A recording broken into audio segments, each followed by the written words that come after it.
విశ్వాస సంబంధులే విశ్వాసము గల అబ్రాముతో కూడా ఆశీర్వదింపబడతారు. అబ్రాము ఎలా ఆశీర్వదింపబడ్డాడంటే, అబ్రహాము తనతో మాట్లాడిన దేవుని స్వరాన్ని నమ్మాడు. దేవుడు ఏ మాటనైతే పలికాడో, ఏ మాట చేత అయితే అబ్రాహాముతో మాట్లాడాడో ఆ మాట ఖచ్చితంగా రూఢి చేస్తాడు దేవుడు, నన్ను ఆశీర్వదిస్తాడు దేవుడు అని నమ్మాడు, విశ్వాసాన్ని ఉంచాడు. ఈరోజు ఒక్కసారి కాదు కదా, ఎన్నో వేల సార్లు దేవుడు మనతో మాట్లాడట్లేదా?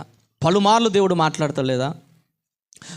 మాట్లాడుతున్నప్పటికీ ఆ మాటల యందు విశ్వాసము లేదు కనుకనే, ఆ మాటను నమ్మట్లేదు కనుకనే మన బ్రతుకుల్లో వర్ధిల్లత లేదు. ఎవరు ఆశీర్వదింపబడతారు, ఎవరు వర్ధిల్లుతారంటే యెహోవా యందు నమ్మిక ఉంచిన వారే వర్ధిల్లుతారు.